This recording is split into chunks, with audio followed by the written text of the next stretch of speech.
आपको कक्षा 12 का ये क्लास 12 का आपको थर्ड मॉडल पेपर हम आपको दे रहे हैं, जो शायद आपको काम का होगा और काफ़ी चीज़ें रिपीट होंगी तो आपको फ़ायदा भी होगा।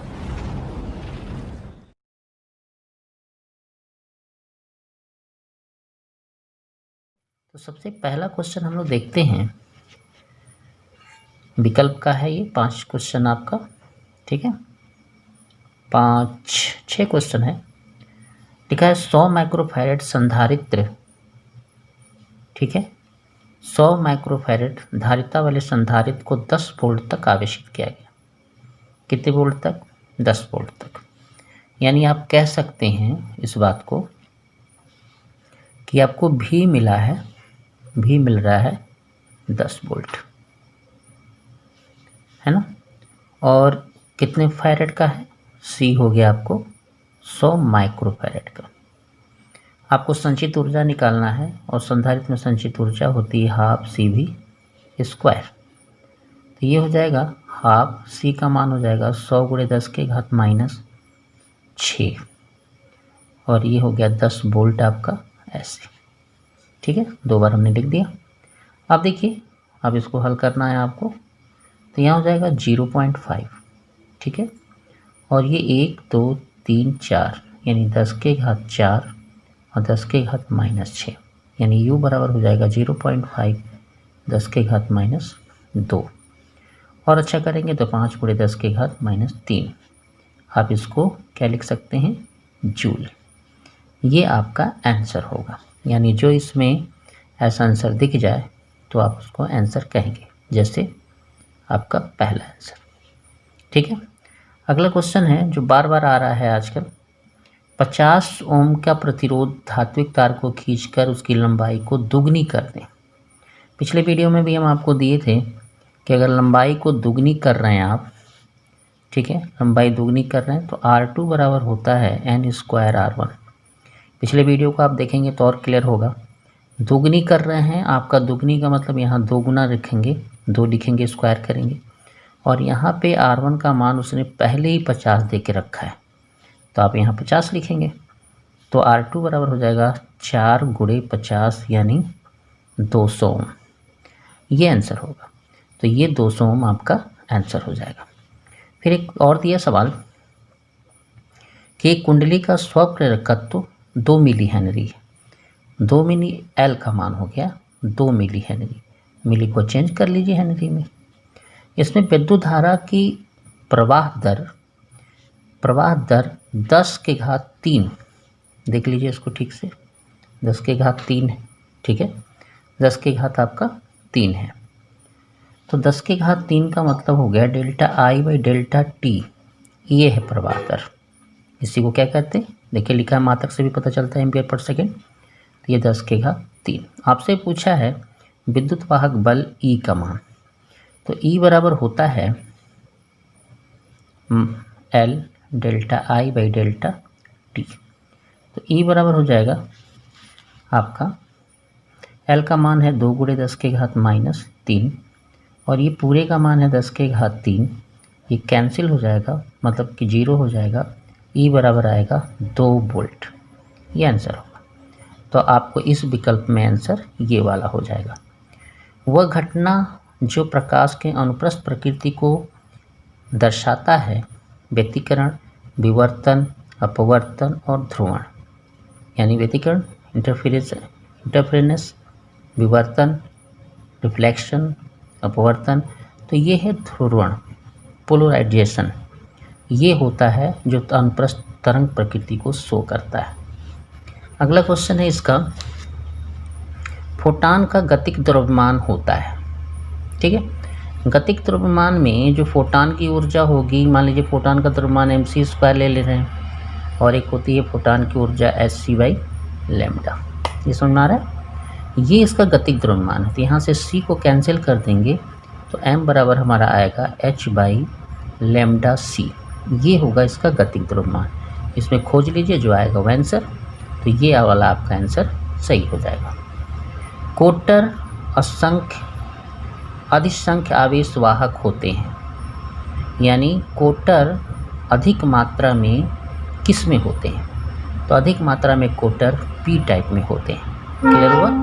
आपका विकल्प आपको पांचों क्लियर हो गया। देखिए खंड ब का ये सवाल है आपका, विभव प्रवणता और वैद्युत क्षेत्र की तीव्रता में संबंध। तो एक चीज़ याद रखिएगा, E बराबर होता है minus delta V by delta x। ये आपका संबंध है विभव प्रवणता और वैद्युत क्षेत्र की तीव्रता में।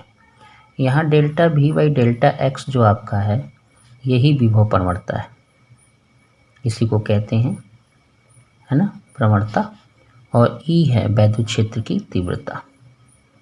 ये समझ में आ गया आपको? इतना आपको लिखना पड़ेगा, माइनस चिन्ह के साथ लिखिएगा अन्यथा गलत हो जाएगा। दूसरा है साइक्लोट्रॉन किस सिद्धांत पर काम करता है? तो साइक्लोट्रॉन का सिद्धांत आपको लिखना है। साइक्लोट्रॉन का सिद्धांत लिख लीजिए। पहला है, दो सिद्धांत पे काम करता है कि जब कोई, ठीक है ना, जब कोई आवेशित कण चुंबकीय क्षेत्र में प्रवेश करता है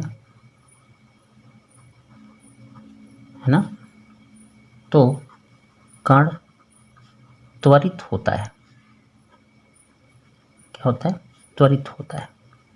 ठीक है, त्वरित होता है, जिससे उसकी ऊर्जा क्या होती है? उसकी ऊर्जा बढ़ जाती है। ठीक है, बढ़ जाती है ना? ठीक है, जितनी बार कण जो होगा, कण जितनी बार वैद्युत क्षेत्र में प्रवेश करेगा, बार बार अगर प्रवेश करेगा तो उसकी ऊर्जा और बढ़ेगी। उसकी ऊर्जा क्या होगी? और बढ़ेगी। ये तो एक खंड हुआ। दूसरा इसी के सिद्धांत में आप लिख सकते हैं कि जब कण एक समान चुंबकीय क्षेत्र में प्रवेश करेगा, चुंबकीय क्षेत्र में प्रवेश करेगा तो वह वृत्तीय पथ पर गति करेगा। ठीक है, और जैसे जैसे उसका वेग बढ़ेगा, जैसे जैसे उसका वेग बढ़ेगा तो उसकी वृत्तीय पथ त्रिज्या भी बढ़ेगी, पथ त्रिज्या भी बढ़ेगी। ये दो सिद्धांत पे वो काम करता है। साइक्लोट्रॉन में दोनों चीज़ों को एक साथ रखकर क्रिया कराई जाती है ना। डिज के साथ जो होता है उसके साथ लंबवत चुंबकीय क्षेत्र लगाए जाते हैं और उसके साथ सापेक्ष चुंबकीय क्षेत्र के लंबवत वैद्युत क्षेत्र लगाए जाते हैं, जिसके कारण आवेशित कण जब प्रवेश करता है या बनता है तो चुंबकीय क्षेत्र के प्रभाव से, ये आपका वैद्युत क्षेत्र है, ये वैद्युत क्षेत्र पे हमने बोला था, लिखा हमने चुंबकीय क्षेत्र। जब कोई आवेशित कण वैद्युत क्षेत्र में प्रवेश करता है तो कण त्वरित होता है जिससे उसकी ऊर्जा बढ़ती है, और कई बार अगर प्रवेश करेगा तो उसकी ऊर्जा और बढ़ जाती है। और वही दूसरे में हमने बोला था कि जब कण एक समान चुंबकीय क्षेत्र में प्रवेश करेगा तो वो वृत्तीय पथ पर गति करेगा और उसका वेग बढ़ेगा तो उसका वृत्तीय पथ त्रिज्या भी बढ़ेगी। ठीक है, अगला क्वेश्चन देखते हैं हम लोग। लिखा है 8 मिली हेनरी, ठीक है, 8 मिली हेनरी का स्वप्रेरकत्व है, मतलब एल कितना है उसका, ये दूसरा क्वेश्चन है आपका। ये 2 का ग दे रहे हैं हम आपको। यल है आपका 8 मिली हेनरी, ये मिली हेनरी को हमने हेनरी में बदल दिया। 2 एम्पीयर की धारा है कुंडली में, 2 एम्पीयर की धारा है। ठीक है, कुंडली में कितने एम्पीयर की धारा है? 2 एम्पीयर की धारा है। फिर उसमें बोला कि कुंडली के भीतर चुंबकीय क्षेत्र में कितनी ऊर्जा संचित होगी। तो कुंडली के कारण जो ऊर्जा संचित होती है वो होती है हाफ LI²। ठीक है, अब इसी को आप हल कर लीजिए। तो यहाँ लिखेंगे u बराबर हाफ l का मान 8 गुणे 10 की घात 3 माइनस, और ये हो गया 2, 2 से 2 कैंसिल हो गया, तो ऊर्जा आ जाएगी 8 गुणे 10 की घात -3 जूल। ये आपका आंसर हो गया। अगला क्वेश्चन है, आसान सा क्वेश्चन है, इलेक्ट्रॉन का क्रांतिक काल का तापक्रम पे प्रभाव व्याख्या कीजिए। याद रखिएगा, जो ताप अगर बढ़ाते हैं, चालक का ताप बढ़ाते हैं, तो उसका क्रांति काल, उसका मतलब इलेक्ट्रॉन का क्रांति काल क्या होता है, घट जाता है ना। यानी क्रांति काल जो होता है प्रोपोर्शनल 1/, ताप होता है। इसको क्या कहेंगे आप, ताप कहेंगे। यानी अगर आप ताप बढ़ाएंगे तो क्रांति काल घटेगा, और अगर ताप घटाएंगे तो क्रांति काल बढ़ेगा। क्लियर हो गया। अगला क्वेश्चन भी बहुत अच्छा है, इसमें बहुत बार पूछा जाता है। यम द्रव्यमान का कण है, डी ब्रोगली तरंग दैर्ध्य लैम्ब्डा का संबंध गतिज ऊर्जा के पद में लिखना है। तो उसका संबंध होता है, ये आपका 2 का अंग है, तो एम द्रव्यमान का कण है और डी ब्रोगली की तरंग दैर्ध्य, तो डी ब्रोगली तरंग दैर्ध्य होता है h/√2mk। ये हो गया आपका। बाकी सब तो आपको दिया है, एम द्रव्यमान है, ये तरंग दैर्ध्य है, के है, एक चीज़ नहीं दी गई है इसमें, एम। यम है मुक्त इलेक्ट्रॉन का द्रव्यमान, ठीक है, ये आपको एक्स्ट्रा मिला इसमें, समझ में आ गया। यानी ये सूत्र आपको लिखना है। यह जिसमें क्या है, प्लांक नियतांक है, ठीक है ना, प्लांक नियतांक है। अगला है चुंबकीय फ्लक्स से आप क्या समझते हैं। चुंबकीय फ्लक्स, ये आपका लास्ट क्वेश्चन है इस खंड का, ठीक है। चुंबकीय फ्लक्स को आप दिखाते हैं फाई बी से, ठीक हो गया। अब इसकी परिभाषा देख लीजिए। एकांक पृष्ठ क्षेत्रफल के लंबवत गुजरने वाले समस्त चुंबकीय बल रेखाओं की संख्या, चुंबकीय बल रेखाओं की संख्या को चुंबकीय फ्लक्स कहते हैं।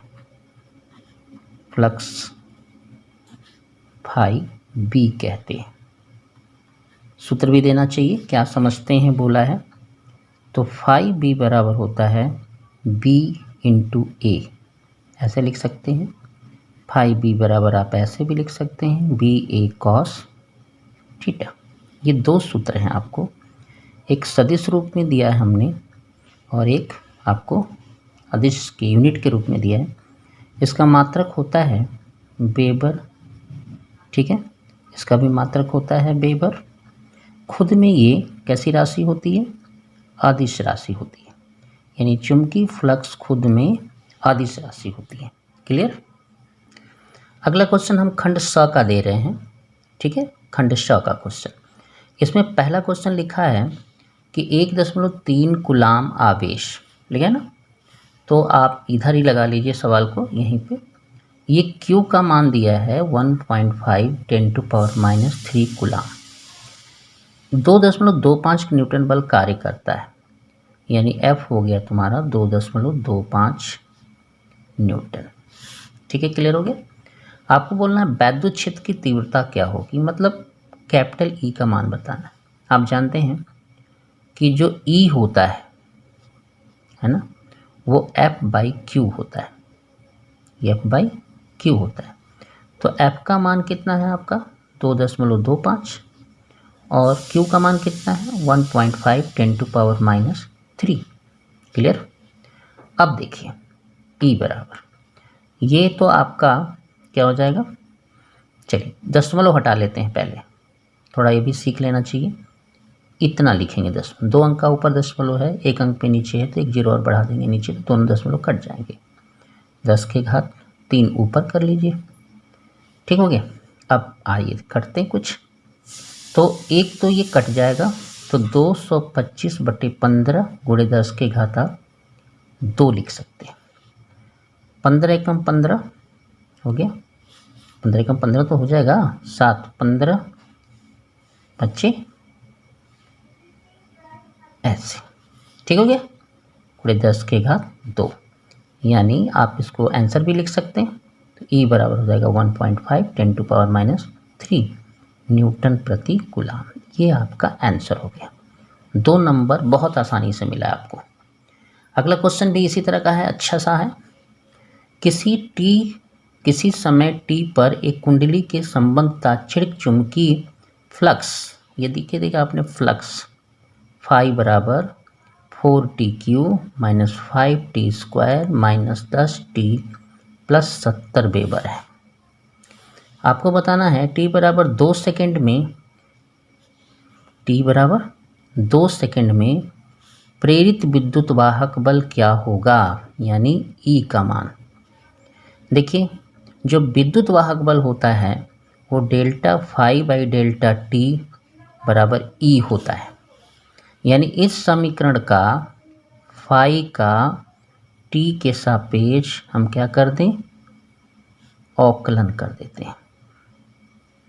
करने पर क्या मिलेगा आपको, delta phi by delta t। याद रखिएगा अवकलन में क्या होता है, ये घात बैक होती है, एक घात कम होता है। ये जब बैक होगी तो 12 हो जाएगी, एक घात कम हो गई। इसको इधर पीछे करेंगे तो ये 10 हो जाएगा, एक घात कम हो गई। ये एक घात ऑलरेडी है तो इसको पीछे करेंगे तो -10 होगा, और एक घात कम हो जाएगी यानी ख़त्म हो जाएगी t। ये आपका हो गया, और यही होगा विद्युत वाहक बल। यानी E बराबर जो हमारा समीकरण मिला 12t² - 10t - 10, आपको कितना रखना है, t बराबर 2 सेकेंड। तो E बराबर हमारा होगा 12 × 2 × 2 - 10 × 2 - 10। क्लियर।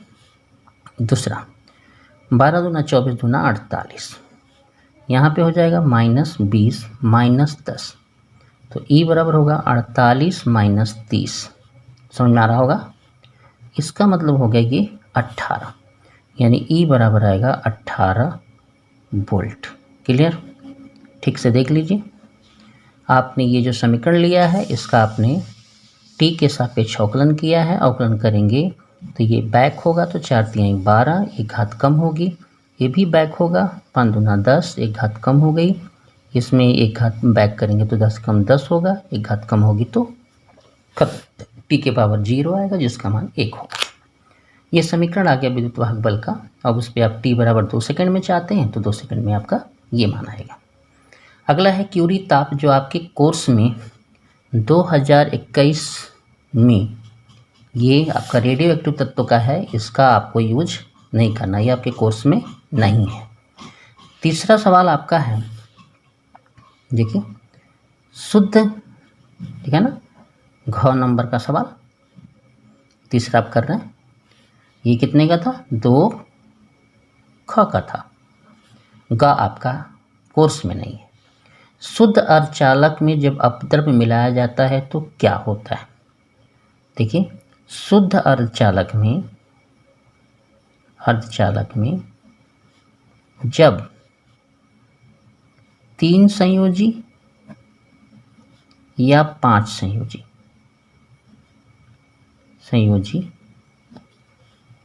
अपद्रव्य मिलाए जाते हैं तो शुद्ध अर्धचालक की वैद्युत चालकता बढ़ जाती है। अपद्रव्य मिलाने पे 3 संयोजी मिलाएं या 5 संयोजी मिलाए जाएं, अपद्रव्य को यानी अशुद्धि कहते हैं इसको। शुद्ध अर्धचालक में जब कोई चीज़ और मिला देते हैं तो शुद्ध अर्धचालक की वैद्युत चालकता क्या होती है, बढ़ जाती है। सामान्य रूप से शुद्ध अर्धचालक की चालकता शून्य होती है, लेकिन जब हम उसमें 5 संयोजी या 3 संयोजी अपद्रव्य मिला देते हैं तो उसकी चालकता बढ़ जाती है, और ऐसा करने से जो नया अर्धचालक बनता है उसे कहते हैं हम बाह्य अर्धचालक। बाह्य अर्धचालक कहते हैं। इसके कितने प्रकार होते हैं? 2 प्रकार होते हैं। एक एन टाइप बाह्य अर्धचालक है ना, और एक होता है पी टाइप, और एक होता है एन टाइप बाह्य अर्धचालक। क्लियर हो गया? सभी शुद्ध अर्धचालक को निज अर्धचालक कहते हैं, जिसमें अपद्रव्य मिला देते हैं 5 या 3 संयोजी, उसको हम बाह्य अर्धचालक कहते हैं। उनके 2 प्रकार होते हैं, पी टाइप और एन टाइप। अगला क्वेश्चन है, पी टाइप अर्धचालक क्या है? ठीक है, इसको भी बता देते हैं। पी टाइप अर्धचालक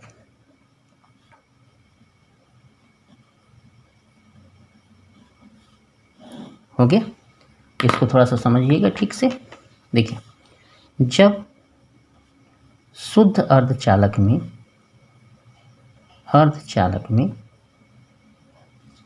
ठीक है ना, शुद्ध अर्धचालक, ठीक है, क्या होता है?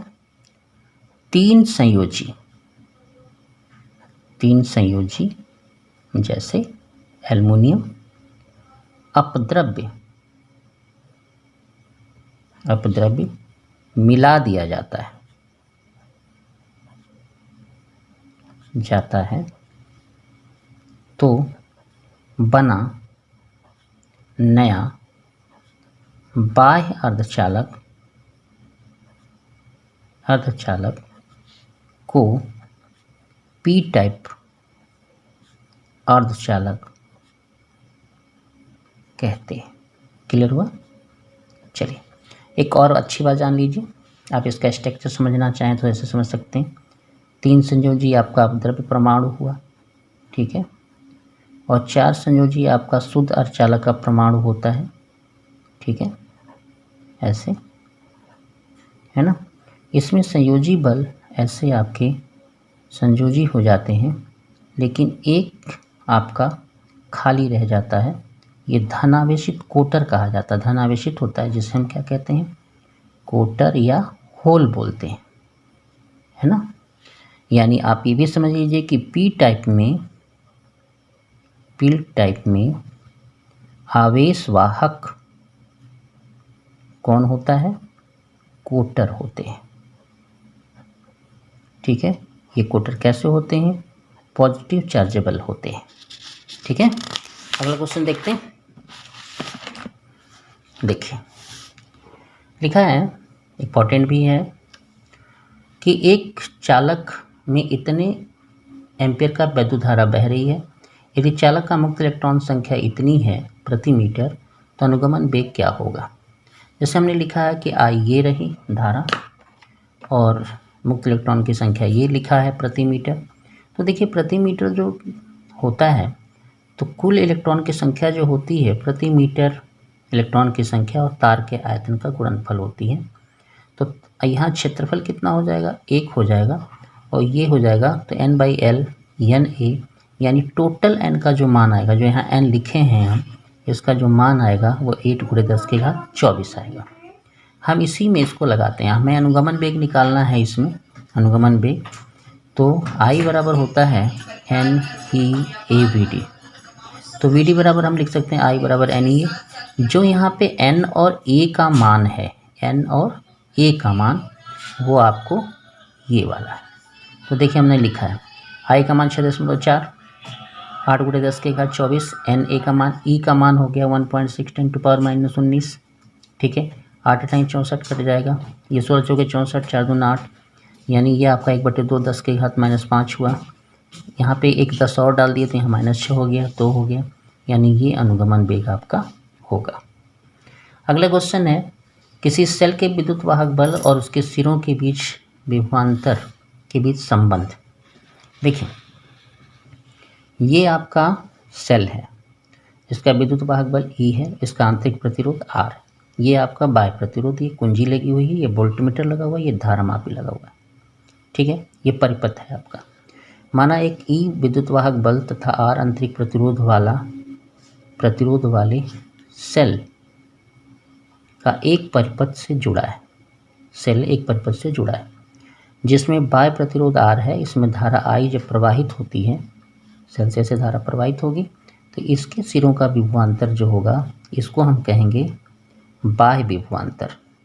ठीक है, और इसमें आई धारा प्रवाहित होती है तो ये धारा को एमीटर में धारा को पढ़ते हैं। मान लीजिए कि पूरे चालक में Q आवेश रन कर रहा, Q आवेश, तो पूरे परिपथ में जो धारा प्रवाहित करने में कुल कार्य होगा W बराबर W बाह्य और W आंतरिक, यानी यहाँ पे कार्य और यहाँ पे कार्य अलग अलग होगा। हमने ये दोनों कार्य जब धारा चलेगी तो ये जो टोटल कार्य होगा वो W होगा। ठीक है, अब ये हो गया Q बाह्य का और W हो गया आंतरिक का। यानी आंतरिक मतलब यहाँ कार्य आवेश को प्रवाह करने में और बाह्य मतलब यहाँ कार्य आवेश को प्रवाह करने में। अगर हम Q से भाग दे देते हैं तो देखिए यहाँ पे W/Q यानी कुल कार्य बटे Q को हम क्या कहेंगे, सेल का विद्युत वाहक बल। यानी जो परिपथ का कुल कार्य होता है वो प्रति एकांक आवेश को प्रवाहित करने में जो कार्य होता है उसी को हम क्या कहते हैं, विद्युत वाहक बल। ये आपका क्या हो जाएगा, बाह्य विभवांतर, मतलब यहाँ का। तो यहाँ का विभवांतर जो होगा वो क्या लिखेंगे, हम V लिखेंगे। और ये W आंतरिक बटे Q, इसको हम आंतरिक विभवांतर कहेंगे। आंतरिक विभवांतर किसकी वजह से आएगा, इस R की वजह से आएगा, तो ये आंतरिक हो गया। तो हम यहाँ पे V बराबर अगर IR करते हैं तो हम यहाँ पे क्या लिखेंगे, यहाँ का V अगर हम शो करेंगे आंतरिक तो V बराबर छोटा IR लिखेंगे। तो हमने ये लिख दिया, ये बाह्य विभवांतर हुआ, ये लिख दिया। कुल कार्य बटे आवेश को हमने विद्युत वाहक बल लिख दिया। तो हमारा सूत्र आ गया E बराबर V प्लस IR। हम चेंज करेंगे V बराबर तो E माइनस IR। जब सेल से हम धारा लेते हैं तो हम यहाँ माइनस लगाते हैं। जब सेल्स को धारा दी जाती है यानी सेल को हम जब चार्ज करते हैं तो हमारा ये सूत्र बनता है। धन्यवाद। चलिए इतना पर्याप्त है। अगला वीडियो हम अगले पार्ट में हम अगली बार डालेंगे। अगर आप चाहते हैं कि ये पूरा पार्ट आपको आए तो आप इसका वीडियो अगली बार ज़रूर देखिएगा, सेकंड पार्ट को। धन्यवाद।